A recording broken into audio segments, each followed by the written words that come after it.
మన చిన్నప్పుడు పల్లెటూరులో దొరికిన పాలు ఇప్పుడు సిటీలో దొరకటం లేదు. మా ఇంట్లో దీని గురించి మాట్లాడుకుంటున్నప్పుడు కంట్రీ డిలైట్ గురించి తెలిసి ఉన్నత ప్రమాణాలు ఉన్న ల్యాబ్స్ లో టెస్ట్ చేయించి రోజు రిపోర్ట్స్ ని యాప్ లో అప్డేట్ చేస్తారు. వాళ్ళ విధానాలు చూసి సంతృప్తి చెంది ఇలా రికమెండ్ చేస్తున్నాను. ఇప్పుడే కంట్రీ డిలైట్ యాప్ ని డౌన్లోడ్ చేసుకోండి. Download the country delight app. ఇతర దేశాల అంతర్గత వ్యవహారాల్లో తలదూర్చి జోక్యం చేసుకునే అమెరికా తాజాగా ఒక ప్రకటన చేసింది సార్. ఆ దేశ నూతన అధ్యక్షుడు ట్రంప్ గాజా స్ట్రిప్ని స్వాధీనం చేసుకుంటాం, అక్కడ అభివృద్ధి చేస్తాము అని చెప్పి ప్రకటించారు. అండ్ రీసెంట్గానే కాల్పుల విరమణ ఒప్పందం కుదిరింది కదా సార్, హమాస్కి ఇజ్రాయిల్కి మధ్య. లక్షలాది మంది పాలస్తీనీయులు గాజాకి తిరిగి వెళుతోన్న పరిస్థితి. ఈ నేపథ్యంలో ట్రంప్ చేసిన ఈ వివాదాస్పద వ్యాఖ్యల మీద మీ కామెంట్. అంటే గాజాకు తిరిగి వెళ్ళడం కాదు, గాజాలోని ఒక ప్రాంతం నుంచి నిరాశ్రయులైన గాజన్లు తిరిగి తమ ఇళ్ళకి వెళ్తున్నారు. అంటే వాళ్ళు గాజాలోనే ఉన్నారు, కానీ ఇజ్రాయెల్ దాడుల వల్ల చిందరవందరయ్యారు. సో మళ్ళీ they are returning back to homes. ఇప్పుడు ట్రంప్ ఎందుకు ఈ క్లారిఫికేషన్ అంటే, ఇప్పుడు ట్రంప్ చెప్తున్నది ఏంటి అంటే కంప్లీట్గా గాజన్లను ఇంకో ప్రాంతాన్ని తరలించడం అనేది. ఇప్పుడు ఈ యుద్ధము ఇంత భయంకరమైన యుద్ధం జరిగి 40,000 మంది పైగా చనిపోయినా గాజన్లు తమ గాజా ప్రాంతాన్ని వీడెక్కడికి వెళ్ళలే. అక్కడే ఇటు నుంచి అటు అటు నుంచి ఇటు వాళ్ళు తిప్పబడ్డారు, మార్చబడ్డారు, నిరాశ్రయులయ్యారు. కానీ ఇప్పుడు ట్రంప్ చేస్తున్న ప్రతిపాదన ఏంటంటే గాజా ప్రాంతం నుంచి గాజా ప్రజల్నే తరలించడం. సో ప్రజల్ని తరలించడం అనేది ఇంతవరకు ఎప్పుడు జరగలేదు. గాజా ప్రాంతం నుంచి పాలస్తీనా ప్రాంతాల నుంచి పాలస్తీనీయులను తరిమి కొట్టడం, వాళ్ళు జోర్డాన్లోను ఈజిప్ట్లోను ఇతర చోట్ల నిరాశ్రయులుగా ఆల్రెడీ ఉన్నారు. ఇప్పుడు మిగిలిన వారు ఎక్కడున్నారంటే వెస్ట్ బ్యాంక్, పశ్చిమ గట్టు అంటారు, వెస్ట్ బ్యాంక్లో ఉన్నారు. అక్కడ పాలస్తీనియన్ అథారిటీ నాయకత్వంలో ప్రభుత్వం ఉంది. ఇక ఈ గాజా ప్రాంతంలో ఉన్నారు. చాలా చిన్న ప్రాంతం అది. ఈ గాజా ప్రాంతంలో హమాస్ ఇప్పటిదాకా అధికారంలో ఉంది. ఇక మిగిలిన పాలస్తీనా ప్రజలు తునీషియాలో, ముందు తునీషియా లెబనాన్ తరిమివేయబడ్డారు, అక్కడి నుంచి తునీషియాకి వెళ్ళారు, జోర్డన్లో ఉన్నారు, ఈజిప్ట్లో ఉన్నారు. ఇప్పుడు ఒక జోర్డన్లోనే సుమారు 30 లక్షల మంది పాలస్తీనా ప్రజలు ఉన్నారు. సో ఇప్పటి వరకు ప్రపంచం చెప్తూ వచ్చింది, యునైటెడ్ నేషన్ చెప్పింది, అమెరికా కూడా చెప్పింది ఏంటంటే ఈ వెస్ట్ బ్యాంక్లో ఉన్న పాలస్తీనా ప్రజలు, మీకు గాజాలో ఉన్న పాలస్తీనా ప్రజలు, ఈస్ట్ జెరూసలంలో కూడా పాలస్తీనీయులు ఉన్నారు. అది వర్చువల్లీ ఇజ్రాయెల్ కంట్రోల్లో ఉంది. వీరు కాక జోర్డాన్లోను అలాగే ఇతర ప్రాంతాలు ఈజిప్ట్లోను తలదాచుకుంటున్న పాలస్తీనా ప్రజలు, వీళ్ళందరినీ చెట్టుకోరు పుట్టకోరుగా ఉన్న పాలస్తీనా ప్రజలందరినీ వారి ఒక భూభాగాన్ని ఇచ్చి వారిని ఒక దేశంగా ఏర్పాటు చేయడం. తూర్పు జెరూసలం రాజధానిగా ఒక పాలస్తీనా దేశం ఏర్పాటు కావడం. ఆల్రెడీ యూదులకు ఇజ్రాయెల్ దేశం ఉంది, అరబులకు పాలస్తీనా దేశం ఉంటుంది. ఇది యునైటెడ్ నేషన్ చెప్తున్న 2 స్టేట్ సొల్యూషన్, అంటే 2 దేశాల పరిష్కారం. చదువుతోనే సమాజంలో మార్పు సాధ్యమని నమ్మిన వ్యక్తి, మారుమూల గ్రామంలో పుట్టి వేలాది మందిని మేధావులుగా తీర్చిదిద్దిన విద్యావేత్త, మనలో ఒక్కడు మల్క కుమరయ్యకు టీచర్స్ ఎమ్మెల్సీ ఎన్నికల్లో మొదటి ప్రాధాన్యతగా ఓటేద్దాం, గెలిపిద్దాం. అమెరికా కూడా అధికారికంగా చెప్తుంది ఇదే, భారతదేశం కూడా చెప్తుంది ఇదే. ఇప్పుడు ట్రంప్ ప్రతిపాదన ఏంటంటే, ట్రంప్ ప్రతిపాదనలో 3 అంశాలు చెప్పారు. ఒకటి, గాజా నుంచి ప్రజలందరినీ ఖాళీ చేయించడం. 2, గాజాలో ఉన్న శిథిలాలన్నింటినీ తొలగించడం, ఇంకేదైనా మిగిలి ఉన్న నిర్మాణాలన్నింటినీ కూల్చేయడం, టోటల్గా డిమాలిష్ చేయడం. 3వది ఏంటి అంటే అక్కడ కొత్త కొత్త భవనాలు కట్టడం. ఈ 3 ప్రపోజల్ చేస్తున్నాడు. ఇది ఎట్లా మీకు కరెక్ట్గా, ట్రంప్ అనేది రియల్ ఎస్టేట్ వ్యాపారి. ట్రంప్ టవర్స్ అని చెప్పి అంతటా ఉంటుంది. భారతదేశంలో కూడా చాలా చోట్ల ట్రంప్ టవర్స్ ఉన్నాయి. సో సరిగ్గా అమెరికా ప్రెసిడెంట్ లాగా మాట్లాడుతున్నాడు, రియల్ ఎస్టేట్ అతనిలాగా మాట్లాడుతున్నాడు. అలా వాడిన పదం కూడా లెవలింగ్ చేస్తాం. ఇదేంటి రియల్ ఎస్టేట్ లాంగ్వేజ్ అంటే, ఉదాహరణకు మీకు ఒక ల్యాండ్ కనుక కొన్నారనుకోండి, దాన్ని ముందేం చేస్తారు, ఆ ల్యాండ్ను స్వాధీనం చేసుకుంటారు. ఆ ల్యాండ్లో ఎవరైనా గుడిసేసుకొని ఉన్నారా, లేదంటే ఒక చిన్న రేకుల షెడ్ ఉందా, ఎవరైనా ఏదైనా కట్టి ఉందా, ఏదైనా గోడౌన్ లాంటిది ఏమైనా ఉందా, అవన్నీ క్లీన్ చేసేస్తారు, అందరితో సెటిల్ చేసుకుంటారు. తర్వాత ఒకసారి జేసీబీ పంపుతారు, మొత్తం లెవెలింగ్ చేస్తారు, చెట్లు చెదారము పుట్ట అన్నీ తీసి పడేస్తారు, ల్యాండ్ని ఈక్వలైజ్ చేస్తారు. తర్వాత అక్కడ కొత్త భవనాలు కడతారు. సరిగ్గా అదే చేస్తున్నాడు ట్రంప్ ఇక్కడ. అయితే సమస్య ఏంటంటే ఒక real estate piece of land వేరు, ఒక దేశం వేరు. ఒక దేశ ప్రజలందరినీ నువ్వు వెళ్ళిపోండి, మేము మొత్తం క్లీన్ చేసి మళ్ళీ బిల్డింగ్లు కడతామంటే, ఇప్పుడు గాజాలో 20 లక్షల మంది ప్రజలు ఉంటారు, వాళ్ళు ఎక్కడికి పోవాలి? ఇప్పుడు ట్రంప్ ఒక ప్రతిపాదన అంటే ఇండోనేషియాకి పంపిస్తారు. ఎక్కడ ఇండోనేషియా ఎక్కడుంది? గాజా ఎక్కడుంది? అక్కడ నుంచి ఇండోనేషియాకి ఇన్ని లక్షల మంది ప్రజలు సార్ రైట్ ఎక్కడ ఉంటుంది సార్ ట్రంప్కి? ఏమండి రైట్ ఎక్కడ ఉంటుంది? అది కూడా వస్తాను నేను. మీకు 20 లక్షల మంది ప్రజల్ని ఇండోనేషియా పంపడం ఏంటి? అక్కడ వాళ్ళు ఎలా, వాళ్ళ డబ్బులు ఏంటి, వాళ్ళ ఎకానమీ ఏంటి, వాళ్ళు ఎట్లా బతుకుతారు? అంటే వాళ్ళని కాంది లాగా టెంట్లు వేసి వాళ్ళకు నిరాశ్రయులుగా టెంట్లలో కాంది షిక్, ఇప్పుడు మనకి ఎప్పుడైనా యుద్ధం జరిగినప్పుడు వచ్చి కాంది లాగా ఉంటారు చూడండి, అట్లాంటి టెంట్లలోనో లేకుంటే చిన్న చిన్న ఇల్లు కట్టేసి అలా ఉంచుతారా? ఏంటి అసలు ట్రంప్ చెప్తున్నది? ఇక్కడ సమస్య ఏంటి అంటే, ఒకటి ట్రంప్కు ఫస్ట్ మీరు అన్నట్లు ట్రంప్కి హక్కు ఎక్కడిది? అది అమెరికా భూభాగం కాదు, అది గాజా పాలస్తీనా ప్రజల భూభాగము. ఇప్పుడు ట్రంప్ రేపు గాజా అంటాడు, రేపు మీరు ఈ ఆదిలాబాద్ జిల్లా ఖాళీ చేయండి, శ్రీకాకుళంలో ఇచ్చాపురం నుంచి టెక్కల వరకు ఖాళీ చేయండి, ఇక్కడ నేను ఒక ట్రంప్ టవర్స్ కట్టేస్తా, ఈ ప్రజలందరూ కృష్ణా జిల్లాకు గుంటూరు జిల్లాకి వెళ్ళిపోండి, లేదా ఒరిస్సాకి వెళ్ళిపోండి, లేకపోతే మారిషస్కో నేపాల్కి వెళ్ళిపోండి, నేను ఇదంతా డెవలప్ చేసి మొత్తం కులగొట్టేసి ఇక్కడ ఉద్యానం ఇదంతా అరటి చెట్లు అన్ని తీసి పడేస్తా, బీచ్ పక్కన నేను రిసార్ట్స్ కడతా అంటే మనం ఒప్పుకుంటామా? సింపుల్. ఇచ్చాపురం నుంచి టెక్కల్ దాకా చాలా బ్యూటిఫుల్గా ఉంటుంది భీమిలి, ఇక్కడ వరకు ఉన్నాయి మొత్తం. భీమిలి అంటే డెవలప్ అయింది, అటువైపు డెవలప్ కాలే, నేను ఇక్కడ ఒక 5-6 బీచ్లు కడతా, బ్రహ్మాండ డెవలప్ చేస్తాం, మీరంతా వెళ్ళిపోండి అంటే మనం ఎట్లా రియాక్ట్ అవుతాం చెప్పండి? సో ట్రంప్ ఏం మాట్లాడుతున్నాడు? అమెరికా అంటే అంటే ఒక దేశము, అక్కడ ఒక ప్రజలు, వాళ్ళకు భూభాగము, వాళ్ళు పుట్టారు పెరిగారు, అక్కడ సంస్కృతి, అక్కడ కల్చరు, అక్కడ జ్ఞాపకాలు అవన్నీ ఉంటాయి కదా, నీ ఇష్టమా? సో అది రియల్ ఎస్టేట్ ప్రాపర్టీ. సో ఇప్పుడు అందుకే నేను ఉదాహరణ చెప్పాను మీకు, ఇచ్చాపురం నుంచి టెక్కలి వరకు ప్రజలు కాల్ చేసేయండి, ఇది మొత్తం నేను రిసార్ట్ కట్టుకుంటా అని ట్రంప్ అడిగితే మనం ఊకుంటామా? సో గాజా ప్రజలను కూడా ఇప్పుడు అదే చేస్తున్నాడు. అది సమస్యకు పరిష్కారం అని చెప్తున్నాడు. విచిత్రం ఏంటంటే సమస్య పరిష్కారం అవుతుందా? అది మీరు మొత్తం ఖాళీ చేసేసి, ఇప్పుడు ఉదాహరణకు మనకు కూడా బస్తర్ ప్రాంతంలో, మీకు అలాగే ఈ సెంట్రల్ ఇండియాలో నక్సలైట్ మావోయిస్ట్ సమస్య ఉంది. ఇంకా భారత ప్రభుత్వం కనుక అక్కడ అందరిని ఖాళీ చేసి పడేయండి, నేను మొత్తం గిరిజనులు ఎవరు ఉండొద్దు, ఆదివాసులు ఉండొద్దు, మీరు ఉంటేనే నక్సలైట్లు ఉన్నారు, మొత్తం ఖాళీ చేస్తే నేను దాన్ని ఈకో టూరిజం పార్కులు కడతా, లోపల మ్యారియట్ హోటల్స్ పెడతా, స్టార్ హోటల్ పెడతా అడవులలో అంటే జనం ఒప్పుకుంటారా అంటే చెప్పు? సో భారత ప్రభుత్వము భారత భూభాగం మీద అంటేనే ఒప్పుకోరు. మూసీ పరివాహక ప్రాంతం నుంచి మూసీ పరివాహక ప్రాంతం అంటేనే ఇంత గొడవ జరుగుతుంది.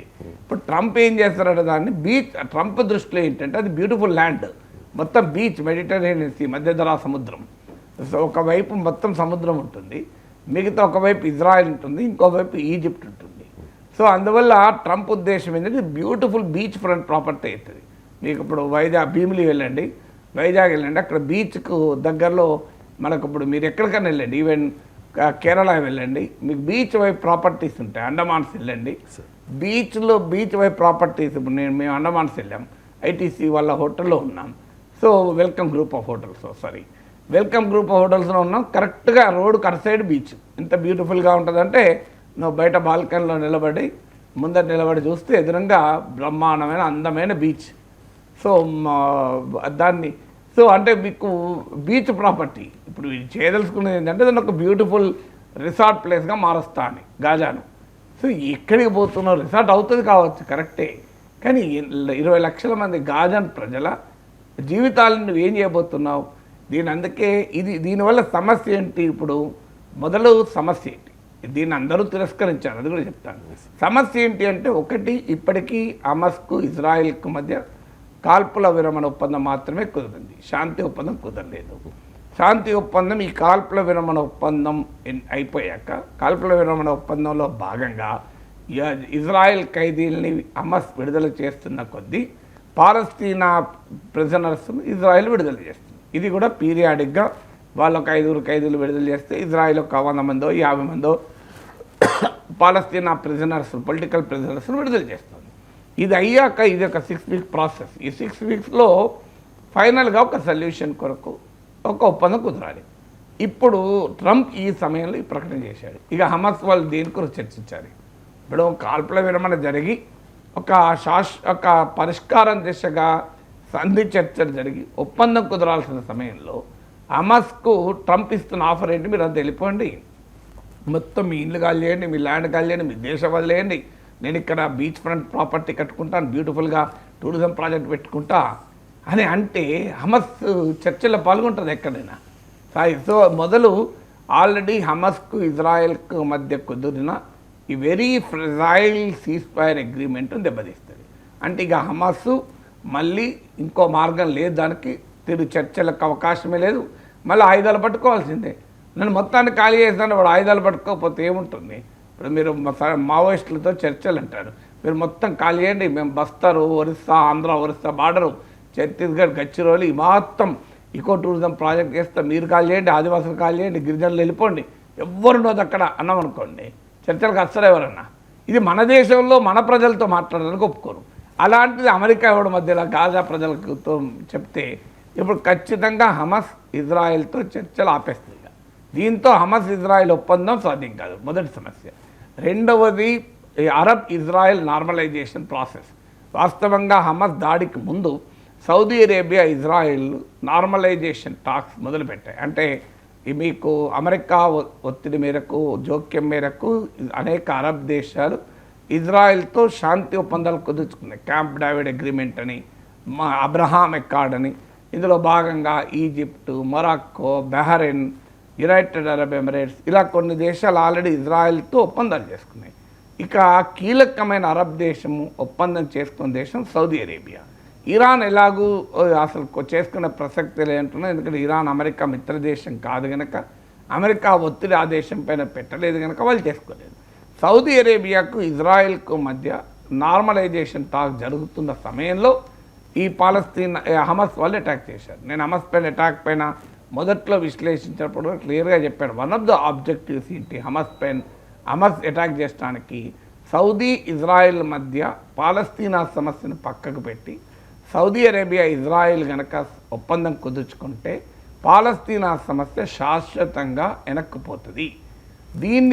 ఇది హమాస్ అంగీకరించలేదు. అది ఒక ముఖ్య కారణం దాడికి. అన్నట్లే ఒక్కసారి దాడి జరిగింది, హమాస్ దాడి చేశారు, తర్వాత ఇజ్రాయెల్ యుద్ధం ప్రకటించింది, సౌదీ అరేబియా, ఇజ్రాయెల్ మధ్య టాక్స్ ఆగిపోయాయి. హమాస్ ఏ లక్ష్యాన్ని అయితే ఎంచుకుందో ఆ లక్ష్యం నెరవేరింది. ఇప్పుడు సౌదీ అరేబియా నిన్న కూడా మొహమ్మద్ బిన్ సల్మాన్ చాలా క్లియర్గా ప్రకటన చేశారు.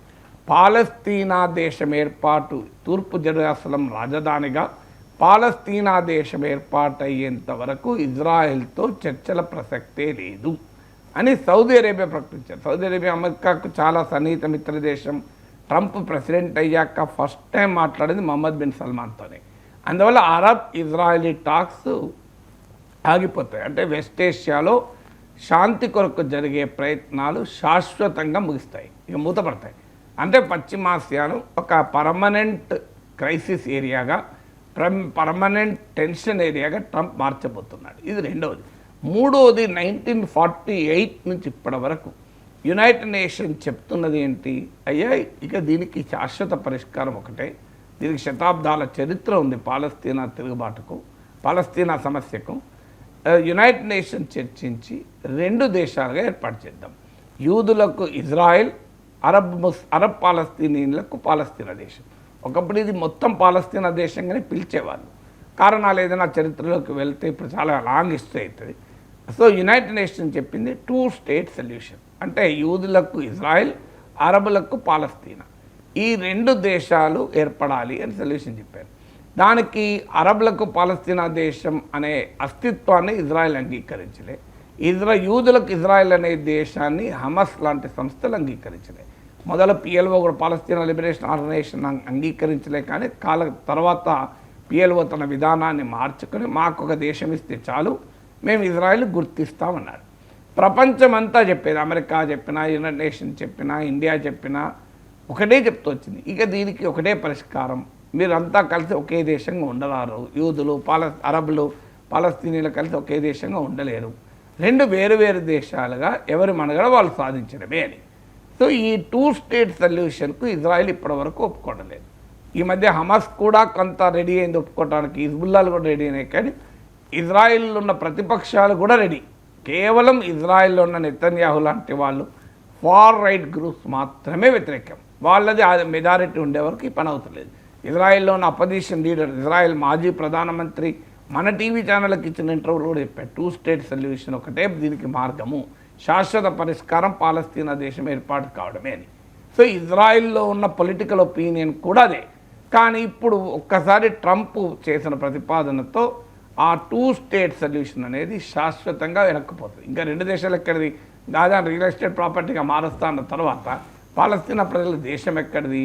అందువల్ల చరిత్రలో పాలస్తీనా ప్రజలకు ఒక దేశములు ఏర్పడకుండా ఈ సమస్య శాశ్వత పరిష్కారం కానే కాదు. దానికి ఇప్పుడు మరి ట్రంప్ చేస్తున్నది ఏంటి? ఈ సమస్యను శాశ్వతంగా పరిష్కరించకపోగా దీన్ని ఒక శాశ్వత సమస్యగా మారుస్తున్నాడు. పర్మనెంట్ సొల్యూషన్ కాదు, పర్మనెంట్ ప్రాబ్లంను క్రియేట్ చేస్తున్నాడు. పర్మనెంట్ ప్రాబ్లంను క్రియేట్ చేసి భవిష్యత్ తరాలకు కూడా పాలస్తీనా అనే యొక్క సమస్యను అపరిష్కృతంగా ఉంచి ఉద్రిక్తతలకు కారణమైన ఒక వారసత్వాన్ని ట్రంప్ ఇవ్వదలుచుకున్నాడు. ఈ 3 రకాల పరిణామాలు ఉంటాయి. కాల్పుల విరమణ చర్చలు ఆగిపోతాయి, అరబ్ ఇజ్రాయలీ నార్మలైజేషన్ టాక్స్ ఆగిపోతాయి సౌదీ అరేబియా ఇజ్రాయెల్ మధ్య. 3వది 2 స్టేట్ సొల్యూషన్ అనేది శాశ్వతంగా వెనక్కిపోయి సమస్య శాశ్వత పరిష్కారం కొరకు ప్రపంచం ఎదురు చూస్తుంటే ట్రంప్ దాన్ని శాశ్వత సమస్యగా, పర్మనెంట్ సొల్యూషన్ కావాలని అందరూ అంటుంటే పర్మనెంట్ ప్రాబ్లం క్రియేట్ చేస్తాడు. ఇక మీకు రియాక్ట్ అయింది, మీరు అది కూడా చెప్తాను, తర్వాత మీ క్వశ్చన్కి ఆన్సర్ చేస్తాను. తర్వాత ఏంటి అంటే ఇక దీన్ని ఎవరు యాక్సెప్ట్ చేస్తున్నారు? మీరు లెక్క తీస్తే సౌదీ అరేబియా కంప్లీట్గా రిజెక్ట్ చేసింది. ఇది నాన్ సెన్స్, ఇదేం ఐడియా, పాలస్తీనా దేశము అనేది ఏర్పడకుండా ఇంకా ఏ పరిష్కారానికి మేము సిద్ధంగా లేము, పాలస్తీనా దేశం ఏర్పడేంత వరకు ఇజ్రాయెల్తో సాధారణ సంబంధాల ప్రసక్తే లేదు అని ఈజిప్ట్ ప్రకటించింది. జోర్డాన్ ఎట్టి పరిస్థితుల్లో దీన్ని ఒప్పుకోము, గాజా నుంచి పాలస్తీనాలను తొలగింపుడు జోర్డాన్ ఏ రకంగానే ప్రతిఘటిస్తుంది. జోర్డాన్ ఇది అమెరికన్ మిత్రదేశం, ఎలా సౌదీ అరేబియా అమెరికా మిత్రదేశం. ఇరాన్ ఎలాగూ వ్యతిరేకిస్తుంది, రష్యా చైనా వ్యతిరేకించింది, ఆఖరికి యూరోపియన్ దేశాలైన ఫ్రాన్స్ జర్మనీ స్పెయిన్ చాలా తీవ్రంగా ఖండించాయి. ఒక్కరు సపోర్ట్ చేశారు, బెంజమిన్ నెతన్యాహు. ఎందుకంటే నెతన్యాహుకి ఇది 2 రకాల లాభం.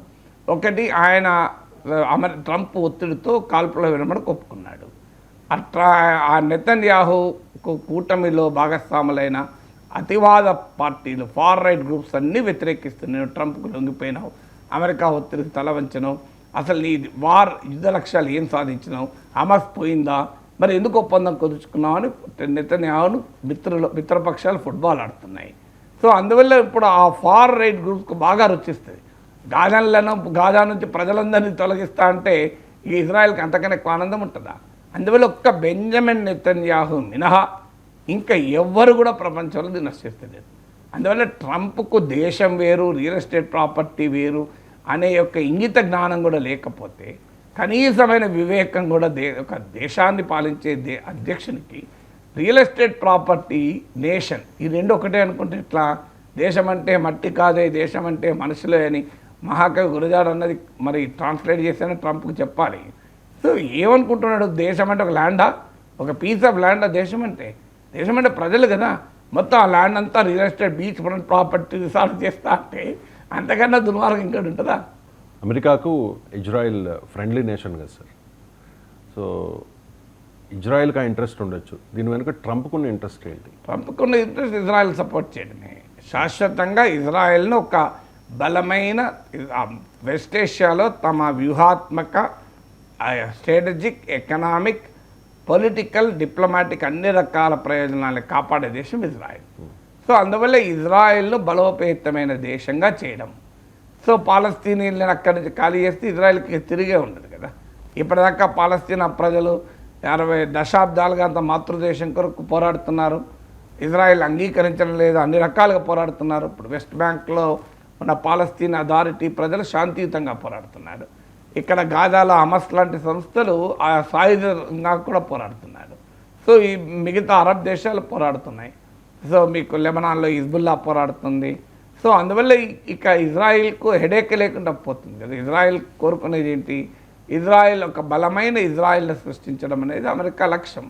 సో అమెరికా లక్ష్యము ఇజ్రాయెల్ గనక ఇజ్రాయెల్కి అనుకూలమైన పరిష్కారాన్ని, ఇజ్రాయెల్ ఈవెన్ బెంజమిన్ నెతన్యాహు కూడా అడగలేదు, అంత ధైర్యం చేయలేదు, అలాంటి పరిష్కారాన్ని ట్రంప్ సూచిస్తున్నాడు.